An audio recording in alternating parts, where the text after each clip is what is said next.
What's going on, ladies and gentlemen? Thank you so much for tuning in. It's me, Mikey Pipes. Today is Thursday, the 28th of September, 2023, and today we're doing something we don't normally do. Nope, we don't normally install furnaces. Well, that's a given, because northeast of the United States, we mostly have hot water or steam. But today we're doing an oil to gas conversion featuring this Rheem 80%er two-stage. Now, instead of having an X13 motor with an added increase of cost, we're trying to be cost conscious here, and we got a PSC motor in there. So I guess one outweighs the other, but it is two-stage. The only challenge today is the existing furnace really upflow? And is it getting the air from the crawl space, the hole that we think, and the homeowner thinks, the furnace is sitting on top of? Let's hope, keep our fingers crossed, knock on wood. Let's go, smash that thumbs up button. Timer flash 7 times, BTU system.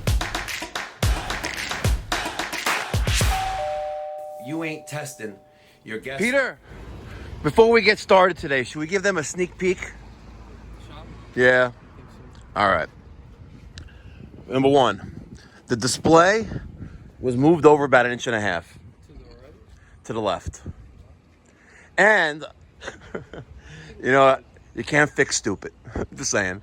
I had given them some Cat 5 patch cables that need to be ran from the TV to the other side of the wall. And they didn't run what I gave them. Probably because they were a little short. They were 5-footers. But they ran new patch cables, but they never crimped the ends on. So it's like shoving in a coaxial thing into the plug thingy, and then not making any connections. So I had no signal. All right, so we got that. We got a series of windows in. There's one. Guys, if you remember this black thing right there, that was the TV that sat in front of our front of the shop that displayed the website, you know, but also used the YouTube counter. So we got one new window there, another new window there. You can see we got some lighting in there. Let's go say hi to the other mic. All right. We have progress. Good morning. Good morning. All right, we have progress, ladies and gentlemen. A sneak peek, ladies and gentlemen. That's all you're gonna get for now, but make sure you keep watching. More to come. And yeah, there's the staircase that goes up. Let me say, my boy Rocco at RSM, he delivered. Do we have a toilet yet? Nope. All right, ladies and gentlemen, I'm driving from Woodmere to Valley Stream, the place of the oil to gas conversion featuring that furnace. Doing a one last drive-by our old facility. We've been here for over 10 years. Been there for over 10 years, guys. And I just handed off the keys to the next guy. So it's nice. Bittersweet, but we're expanding. We're expanding, you know, got a nice new, huge facility that's going to allow us to grow our operations here in New York. And slow and steady wins the race, slowly starting to build momentum in Charleston, South Carolina with our office there on Dorchester Road in North Charleston. It's a 1,000 square foot, you know, facility in a industrial park, but it's good for what we're going to use it for. So if you're in the Charleston area and you're looking for something maybe part-time to start, you know, I'll give you a truck, I'll give you an iPad, I'll give you some uniforms, and I'll give you a paycheck. And you hustle.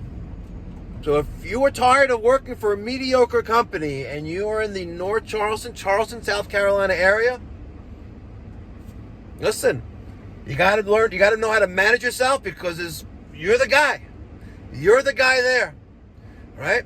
Some light plumbing and residential HVAC. If you're that guy, you need to reach out to me, Mike at MikeyPipes.com. Together, we can make the trades great again. Peter, are you ready? I'm ready. One thing to our favor, if it rains, we have the 10x20 tent in the truck. Are you guys ready? Smash that thumbs up button, guys. Right, here we Peter. go. Do the honors.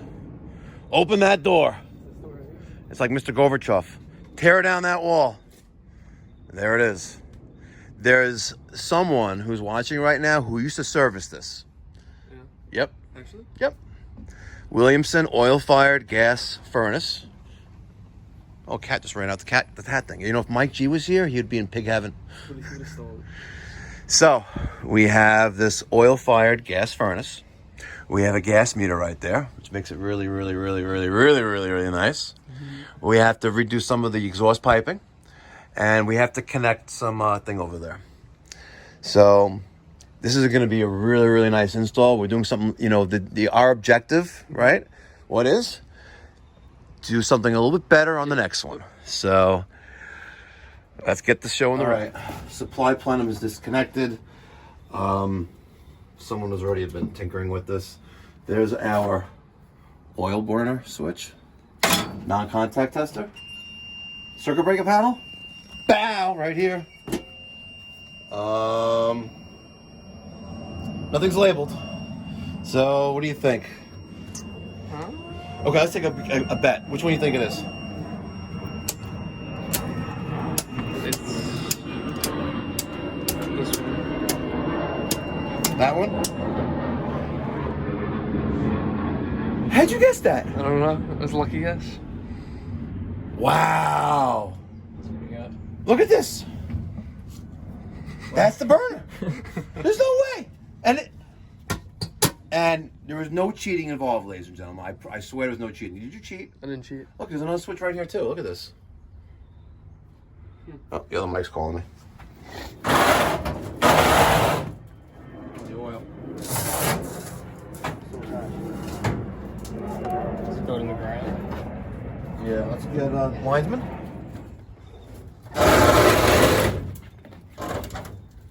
Did you get a hand truck? It is huge. Should get a hand truck. I don't want to damage the decking at all. That's what you call an Earl 5 burner. Earl? I was going to say boiler. Earl. You know what? Someone asked me last week, I was giving an oil to gas conversion estimate. He goes, but Mike, doesn't oil burn hotter? Does it have more BTUs? I look at him, I'm like, and he's a National Grid guy, by the way. He's a utility worker. I'm like, are you stupid or something? It's concerning. Right? A BTU is still a BTU. If this is, I don't even know what it is. Oh, if this is an 85,000 BTU oil-fired furnace, right? An 85,000 BTU gas-fired furnace is the same BTUs. Mm-hmm. A BTU is a BTU. At the end of the day, those are the facts. So for all you Earl burner guys out there, hogwash, and you know it. You know I'm true. All right, the furnace is gone. 3 minutes after 8 in the morning. Gotta love it. Gotta love it. Shut up, Siri. Look at that. We needed a hand truck to get rid of the old one. But now we have the Campbell brothers. Peter and Daniel. Just manhandling it here. Where we will decrate this 80% two-stage Rheem gas-fired furnace. And I got something special lined up for you guys, so make sure you keep watching. What do you think of our base? It looks good. Looks good? What do you think, Peter? I think it's really good. So I stole this idea from Justin over at Precision Mechanical in Plum, Pennsylvania. He is the the company who installed that free Bosch system that we installed for the Mikey Pipes Philanthropy organization. Tell me that doesn't look amazing. We got a filter rack integrated into the return box. Our return plenum is in the floor. It's not really the best of shape, but our furnace is going to sit right there. And we have a nice, perfect transition right here. And we have our canvas. And that little box, well, you have to wait and see what that's about. So, we have... Is that called a slip or a drive? I Googled it yesterday. I think slip and drive is one word. Like one. Slip and drive? No, I think slip and drive are two different things. Because there makes ones that looks like an S. Like a Z folded in. And then there's this. See, this is why people say in the comment section, Mikey Pipe, stick to plumbing. That's what you do. That's why you're a master plumber, right? But I'm also a master HVAC technician since I have licensing in 3 states, right? Oh, he just. I would say this one slips in. I would say so too. You got to cut up there, huh? We're going to use a Sharpie and a level. Make sure you make some nice cuts this time. Because the last time I had you cut some ductwork, it looked like you were Ray Charles. We could just undo all those screws and cut it. You could do that too, yes. Smart. Come on, pull. Pull. What's the matter? You can't pull? No, I can't. Did you not have your Wheaties this morning? Come on, Peter. Peter. And by the way, I'm not messing with him. We're having fun, right? And if you're not having fun in your job, right, go find a new job. I think eventually he'll get it. We should cut to you like hitting him. Or we could just cut it in place and not worry about that right now. Yeah, Peter, disregard. All right, so our canvas is secured to the remaining supply plenum. Right now we are cutting an opening in our base, our furnace base. We're using the Milwaukee M18 power shears. We started with drilling 2 pilot holes on both diagonal corners.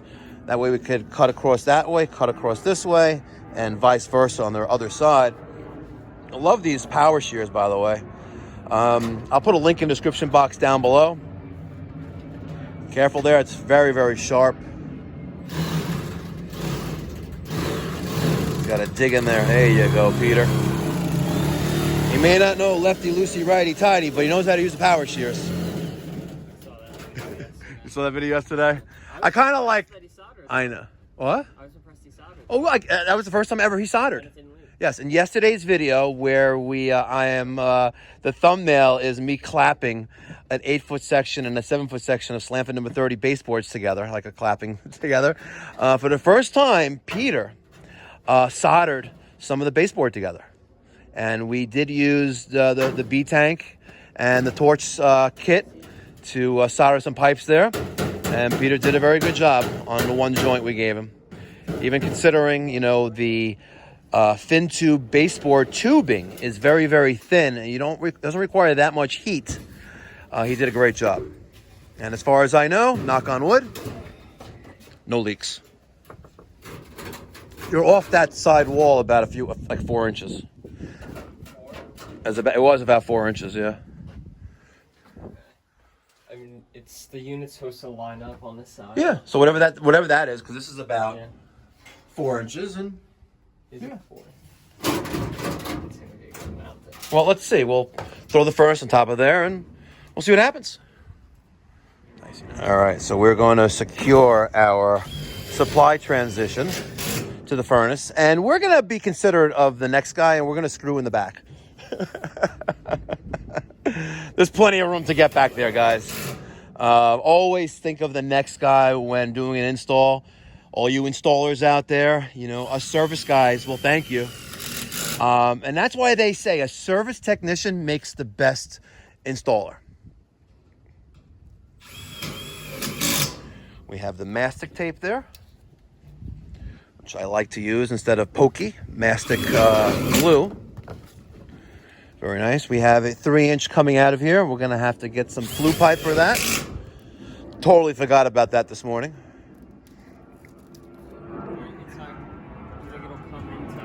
You could technically, I don't know if it'll fly to an inspector. We could actually flange a 4-inch there and mount the 4-inch smack on top of there, but I think that would be frowned upon by many.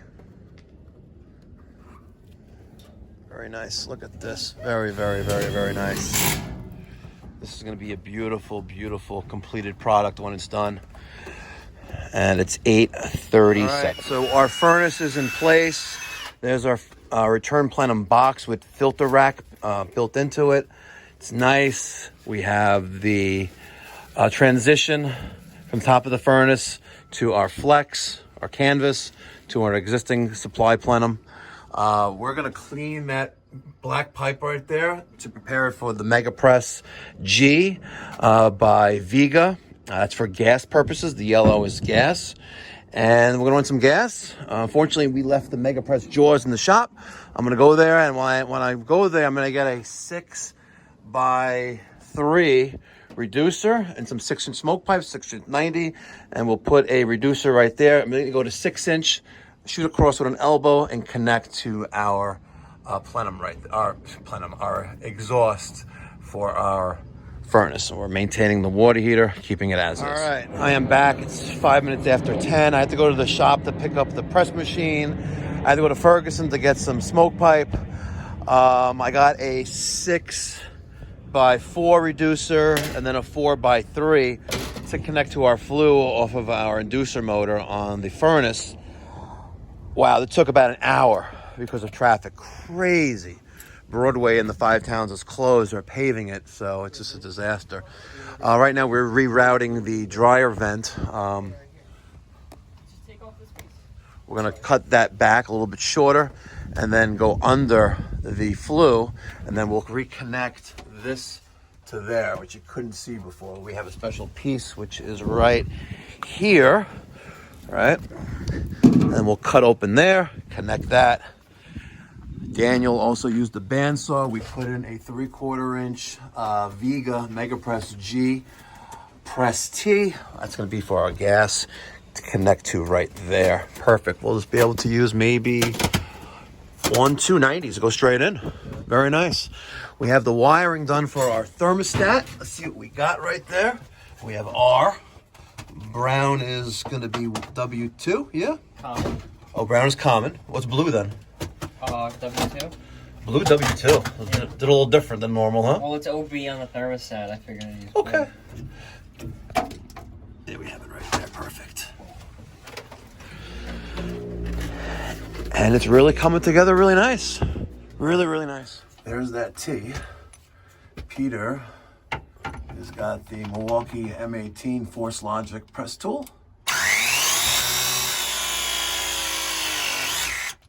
There's one side.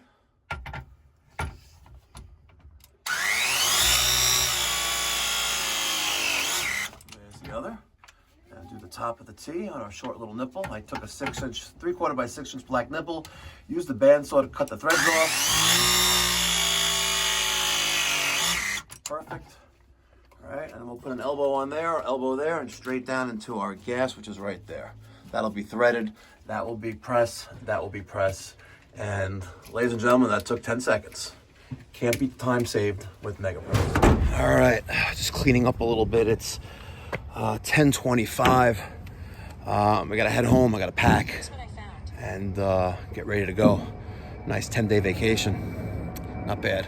What's pretty ironic about this job today is that at this home we are doing the oil to gas conversion with the Rheem gas-fired furnace, and next door we got our boys over at Island Professional. They're replacing, looks like a Burnham. That's like that's a P204. I'm willing to wager. Yeah, that's a 204. It's so funny. So they're getting a new boiler today. They're getting a new furnace today, and God bless America. That's all I can say. God bless America. And you know what? God bless this Williamson that lasted for so many years. But I can't even imagine how much money this homeowner is going to be saving in his energy bills with that nice new Rheem gas-fired 2-stage furnace, which you gotta admit really, really, really came out tits perfect. You know what? We have a nice piece of flex with a little bit of extra oomph on there. Slips and drives. We mastic tape around there, extra seal. Screwed in our transition piece, supply plenum from the top of the furnace to that flex, the canvas. Mastic tape that as well. We're sitting on a brand new return plenum. Thank you, Justin, at Precision Mechanical of Plum, Pennsylvania, for giving me that idea of elevating our furnaces to give it a little more room in there to breathe. And built in right there, where Daniel's hiding it, is our filter rack. That looks epic. We'll take a nice measurement before we leave. Obviously, one filter continuous piece is not going to fit in there, but 2 pieces will fit in there, no problem. Perfect. Easy peasy. Oh, look at that. He's actually getting the slip out of that pad that we have to take out. Wow, very nice. Very, very, very nice. Because the slips on here, they didn't want to come out. And they're still sitting on the cut up plenum. They did not want to come out.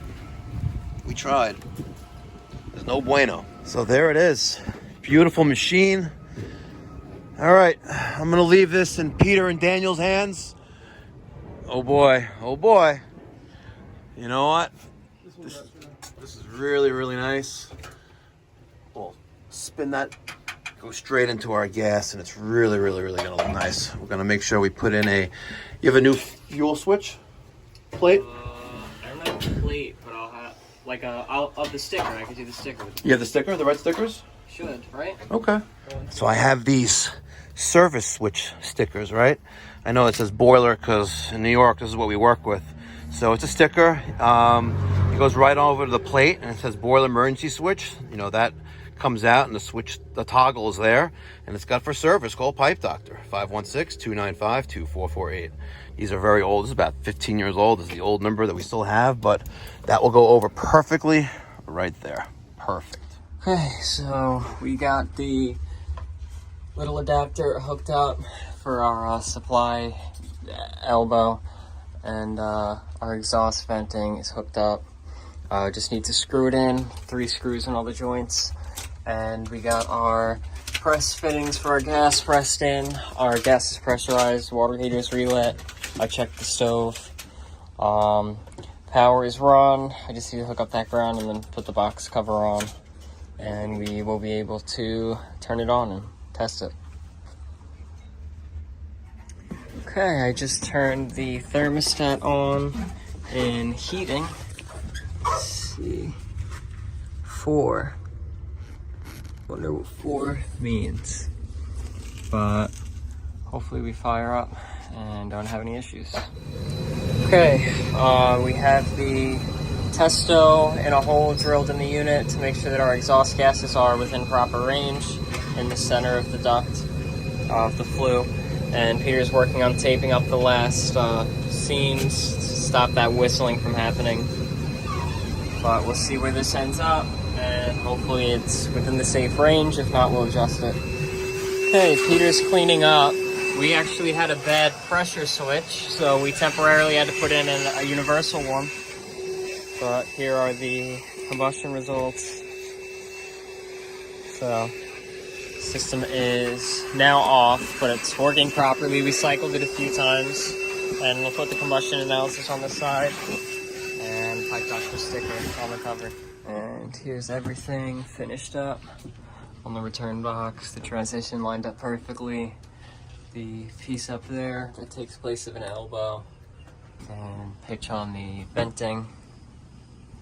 So